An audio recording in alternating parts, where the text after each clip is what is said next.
주어는 문장의 주인공이라고 생각하면 기억하기가 쉬우실 거예요. 조금 더 자세하게 말하면 모든 문장에는 행동이나 움직임을 나타내는 동사가 있는데요.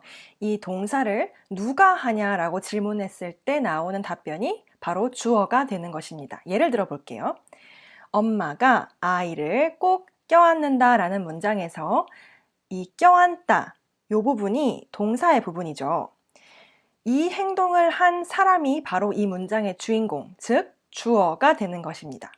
결국 이 문장의 주어는 엄마가 됩니다. 드라마나 영화에 여러 등장인물이 나오지만 우리는 언제나 일어나는 일들을 주인공 시점에서만 바라보는 것처럼 문장에 여러 사람이나 사물이 나와도 그 문장 속의 행동, 즉 이 동사, 이 행동을 직접 한 사람이나 사물이 주어가 되는 것이에요. 몇 가지 더 예를 들어볼까요? 자, 주어를 찾는 법 첫 번째, 먼저 문장의 동사를 찾고 두 번째, 누가 어떤 것이 그 행동을 했는지 찾기. 아까 앞서 말씀드렸죠. 첫 번째 문장, 나랑 내 친구는 아침마다 함께 학교에 걸어간다. 이 문장의 동사는 걸어간다가 되겠고 누가 걸어갔을까 했을 때 나만 걸은 것도 아니고 나랑 내 친구는 아침마다 걸어갔다. 나랑 내 친구가 걸어갔다. 즉, 이 문장의 주어는 나랑 내 친구가 되겠습니다. 그래서 이 문장을 통해서 알 수 있듯이 주어가 여러 명일 수도 있어요. 주어는 꼭 한 사람이어야 되는 것은 아닙니다. 두 번째 문장, 놀랍게도 우리는 금세 친해졌어요 라는 문장에서 친해지다가 동사인데 누가 친해졌냐라고 질문을 해보면 우리는 친해졌어요가 알 수 있겠죠. 그래서 결국 이 문장에서의 주어는 우리가 됩니다. 이 방금 예시로 알 수 있듯이 주어가 항상 문장의 맨 첫 번째 나온다고 생각하시는 분들도 계신데 주어는 문장의 위치와 상관없이 누가 동사를 했느냐를 질문했을 때 그 답변이 됩니다. 그래서 꼭 문장의 첫 단어는 아닙니다. 세 번째 문장, 사랑은 인간을 완전하게 만들어준다 라는 문장에서 만들어준다 라는 동사를 발견을 했는데 뭐가 만들어주는 거야? 했을 때 만들어주는 행동을 한 주체는 인간이 아니라 사랑이에요. 사랑이 만들어주는 거죠. 그래서 이 문장의 주어는 사랑이 되겠습니다. 즉, 방금 예시에서 알 수 있듯이 꼭 사람만 주어가 되는 것이 아닙니다. 이렇게 개념, 사랑이라는 개념도 문장의 주어가 될 수 있어요. 마지막 문장, 사랑에 빠진다는 것은 참으로 아름다운 일이야 라는 문장에서 일이야가 동사입니다. 동사에 대한 영상에서 배운 내용을 기억하실지 모르겠지만 동사는 언제나 행동은 아니고 이렇게 뭐뭐이다 이런 상태를 나타낼 때도 동사를 사용하는데요. 이 문장은 일이야, 뭐뭐다, 뭐뭐야 여기 이 부분이 바로 동사고 뭐가 일이야 라고 했을 때 사랑이 일인가요? 아니죠. 사랑에 빠진다는 것이 아름다운 일이기 때문에 이 문장 같은 경우에는 주어가 사랑에 빠진다는 것이에요. 그래서 이 문장을 통해서 알 수 있는 거는 주어는 꼭 한 단어일 필요는 없습니다. 이렇게 긴 구가 될 수도 있어요. 사랑에 빠진다는 것은 되게 길죠. 자, 그러면 도대체 왜 문장의 주어가 뭔지 알아야 하고 정확하게 찾아내야 되는지도 궁금하실 텐데요. 동사를 다루는 영상에서도 설명한 적이 있지만 영어는 한국어랑 다르게 주어가 뭐냐에 따라서 동사의 형태가 바뀌기도 해요.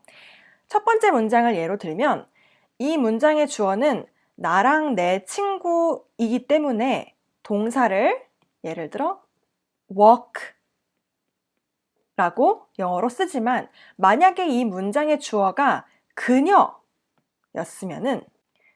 동사를 work가 아니라 works를 썼을 거예요. 이것처럼 영어는 주어가 뭐냐에 따라서 동사의 형태가 바뀌기 때문에 주어가 뭔지 정확하게 아는 것이 중요합니다.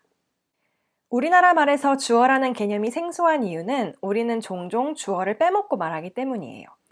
밥 먹었어? 뭐해? 라는 말에 사실 보이지 않는 너라는 주어가 숨어져 있어요.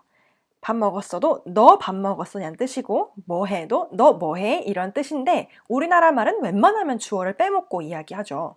영어에서도 주어가 명확한 경우에는 주어를 빼고 이야기하기도 하는데 웬만하면 주어를 언제나 빼고 말하는 우리나라 말과 다르게 영어는 웬만하면 거의 언제나 주어를 포함해서 이야기해요. Did you have lunch? What are you doing? Should we go? 이런 식으로 항상 주어를 포함합니다. 아직 우리가 명사에 대해서 다루지 않았고 대명사에 대해서도 다루지 않았기 때문에 지금은 주격 대명사를 주어를 대신할 수 있는 단어 정도로만 이해하고 계시면 될 것 같아요.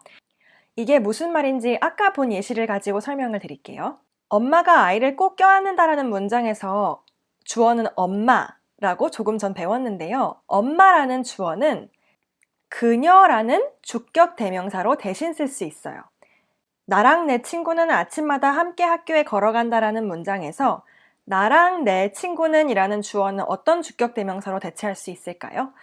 바로 우리라는 주격 대명사를 쓸 수 있어요. 그쵸? 우리는 아침마다 함께 학교에 걸어간다 라고 할 수 있는 것처럼요.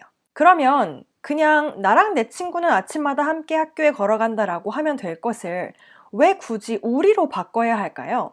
그 이유는 만약에 우리라는 주격 대명사가 없었다면 이 다음 이야기를 한다고 했을 때 계속 이렇게 긴 주어, 나랑 내 친구라는 긴 주어를 사용해야 돼서 말하는 사람도 듣는 사람도 무척 피곤해지기 때문이에요. 예를 들면 나랑 내 친구는 아침마다 학교에 걸어가. 나랑 내 친구는 가는 길에 다양한 대화를 해. 나랑 내 친구는 학교에 도착하면 작별 인사를 하고 나랑 내 친구는 이런 식으로 우리라는 단어가 있으면 상당히 편한데 주격 대명사를 사용할 수가 없다면 소통이 원활하지 않겠죠? 궁극적으로 주격 대명사라는 것이 존재하는 이유는 사람 간의 소통을 더 원활하게 하기 위함이에요. 마지막으로 그럼 영어에 어떤 주격 대명사가 있는지 배워볼 텐데요. 이거는 이해의 영역이 아니라 단순 암기의 영역이기 때문에 지금 알려드리는 것을 완벽하게 암기하셔야 됩니다. 나라는 말을 영어로는 어떻게 하고 너라는 말은 영어로 어떻게 하는지 그냥 단어 암기하듯이 암기해 놓으셔야 돼요. 첫 번째로 나는 영어로 I입니다. 너는 you고요. 우리는 we예요. 그들은 they. 그녀는 she. 그 또는 그 남자는 he. 그것, 사람이 아닌 어떤 사물이나 현상을 이야기할 때 그것은 it이 되겠습니다. 이렇게 7가지가 영어의 주격 대명사인데요.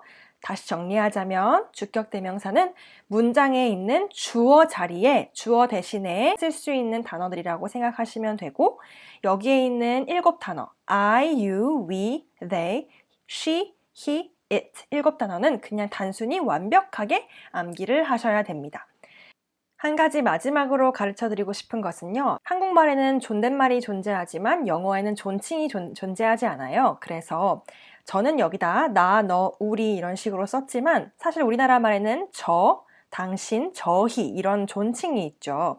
영어는 그런 존칭이 존재하지 않아서 I, you, we, they, she, he, it 이렇게 7가지만 완벽하게 외워주시면 되고요.